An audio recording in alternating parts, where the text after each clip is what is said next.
What's up, fellas? And without further ado, let's dive right in. Tonight's topic is, if it's an obligation, it's no longer seduction. Now, think about that for a minute here. If you need to introduce coercion, if you need to convince somebody to like you, to want you, to love you, to elicit some sort of emotion, you're doing it wrong.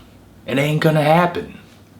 Oh, well, you can make them pissed off at you. Oh yeah, they're gonna resent you. They're gonna hate you. That's for sure. If you want them to get closer to you, that's the complete opposite of what you're gonna do. Now listen up here. Like I said in previous videos, if you have to introduce logic to the premise, it's not gonna work.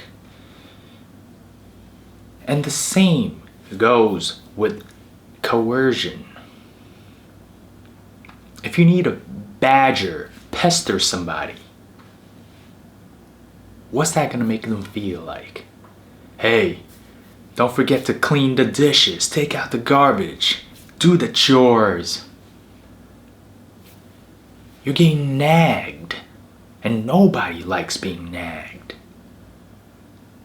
Remember when you were a kid and your parents just kept on telling you to do something, and the more they tell you, the more you defy them.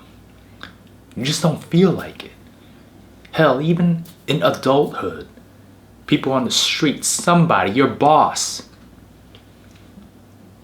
is constantly breathing down your neck telling you, hey, when are you gonna finish that report? Are you gonna do this? Are you gonna do this?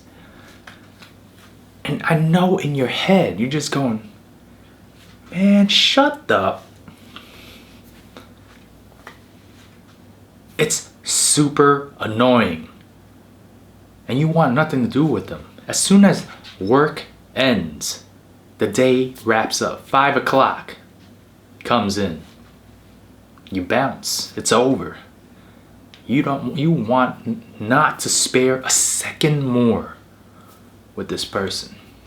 And that's how it goes when it comes to romance and seduction. When you're trying to woo somebody, you can't pester or badger them. And this goes hand in hand with neediness, desperation. I'm sure you've heard of this plenty of times. Anyone who comes off as needy is the #1 attraction killer. Once the person feels like the other person can't stop breathing down their neck, they're naturally gonna want to distance themselves. You see, someone's chasing the other. Wile E. Coyote is chasing the Roadrunner. The more he wants to close the gap, the more Roadrunner wants to escape. And just right now, just the last couple days, I went out on a date with this woman last week, Wednesday. And guess what? She can't stop blowing up my phone. It's one thing to say something like, hey, let's set up the next date, the next get together. It's one thing to text once a day, once every few hours even. But it's a completely different story when the stuff that you are texting, the stuff you're asking, is on the lines of, am I gonna see you again? Have you forgotten about me? When can I see you again? What's going on? Please don't forget about me. All right, I kid. She didn't get that desperate. But just the beginning lines that I dropped, it's already enough for somebody to go, whoa, yo, hold up, man. Damn. Getting a little desperate here, aren't you? It just does not feel good. And every time I see a new text like that, hey, did you disappear on me? You can't help but feel like, oh man, now I'm obligated to answer her. Now I'm obligated to set up the next date. And you just don't want to do that.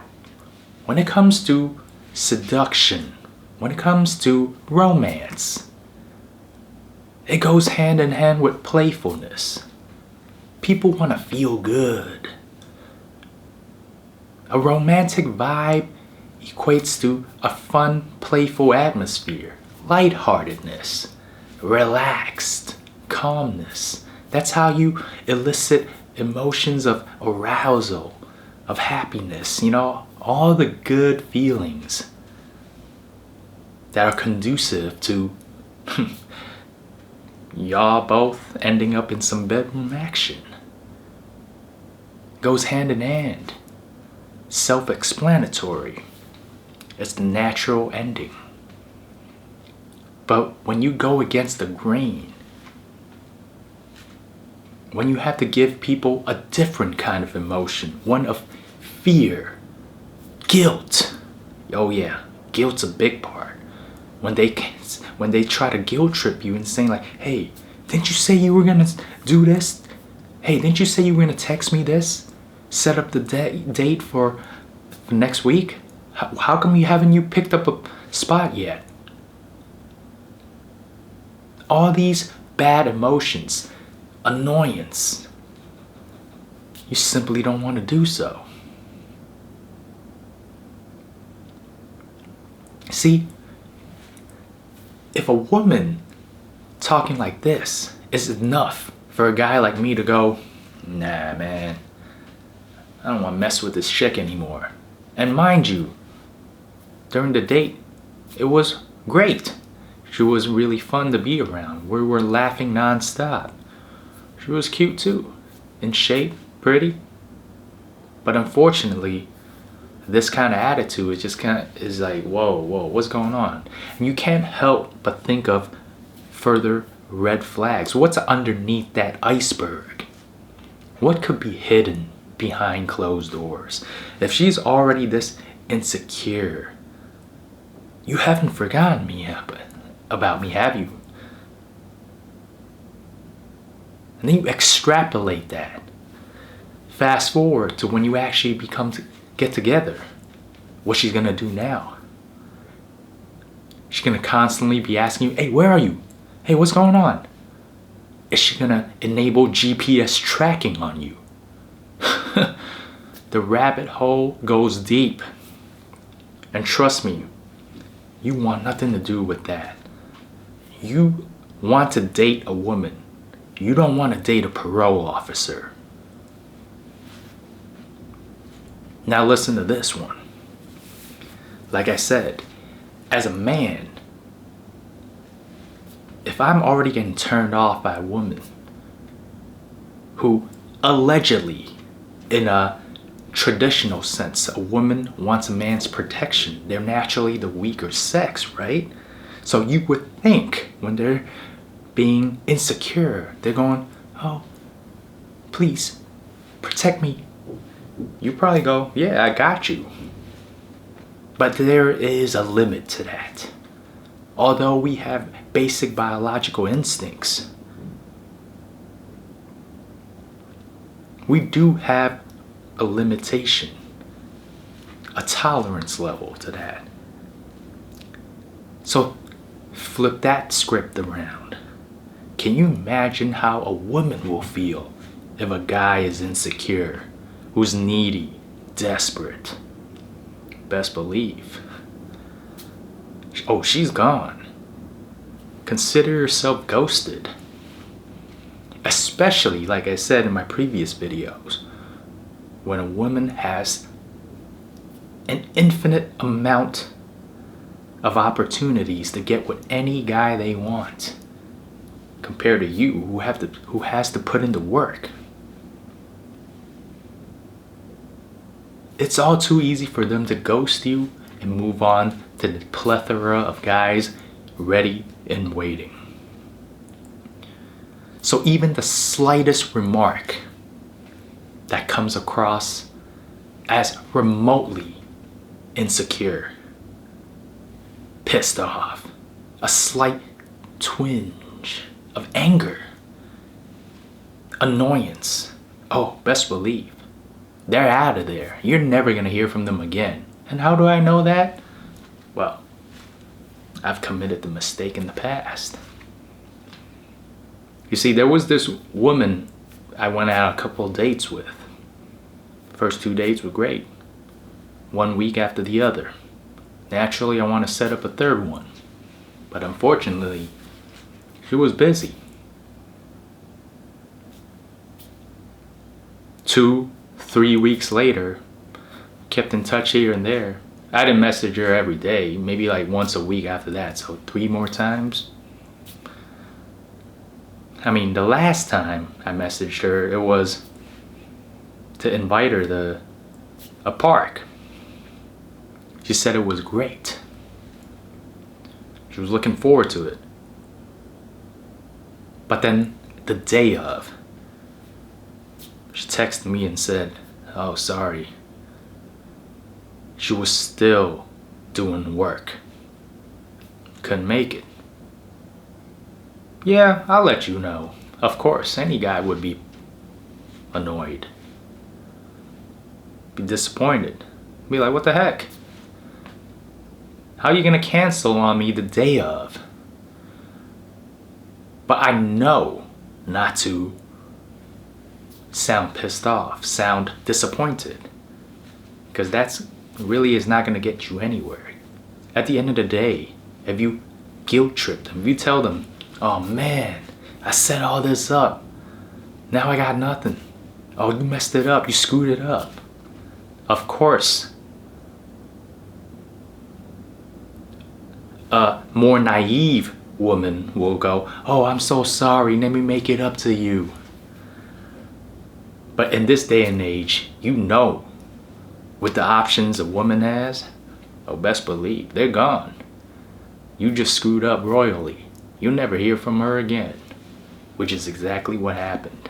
But mind you, like I said, I didn't say anything negative. But guess what? Anything you say online through text, it's up for interpretation. It's a toss-up because you are not there to actually speak. They can't see your facial expressions. They can't see your tone of voice. So even if you were joking, in the case I was joking, you don't know how this person acts. You don't know how this girl acts, what she thinks, how her past shaped her ideals and way of thinking. She's gonna read that text and take it as a affront. See, the thing I said was, oh, that's all right. I did make reservations though, so I ended up taking my dad. That was it. See, if you're listening to this as a man, you're probably going, nothing wrong with that. I even showed it to some of my female coworkers. They were like, yeah, that's fine.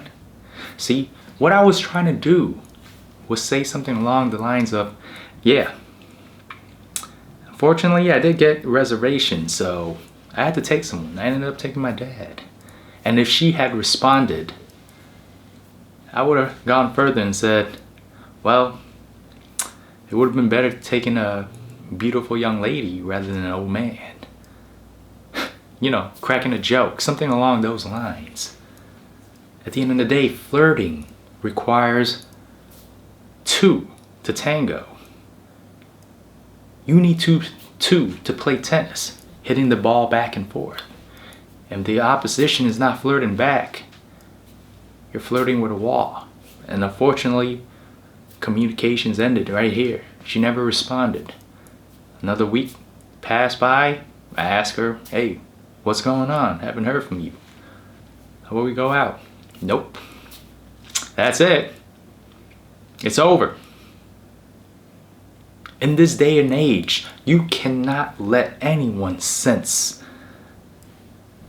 even remotely that you're perturbed, that you're off center, off kiltered. Don't even bother with neutral responses.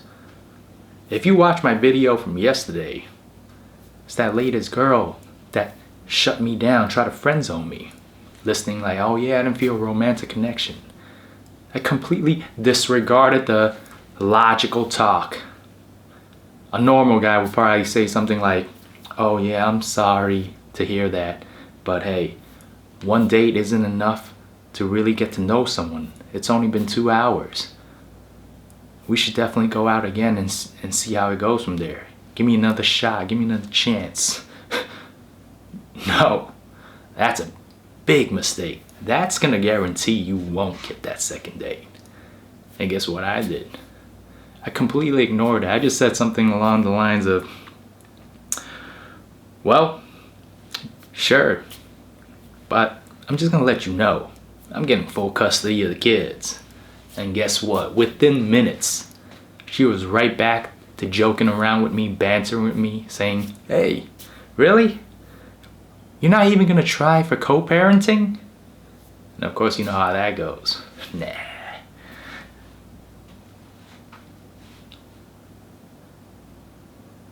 See, I'm right back in the game with that. In the future, I could easily hit her back up. Because guess what? When it comes to seduction, it all comes down to emotions. If you can spark that, you know what they say, the spark, the chemistry, the vibes. You can create that. It's not up to chance, up to the right people. Sure, of course, not everyone's gonna feel the same way about you. But you can control, for the most part, how the seduction goes. You can turn it on or turn it off. And once you turn it on, it's up to them to reciprocate. But trust me, you can spark the emotion.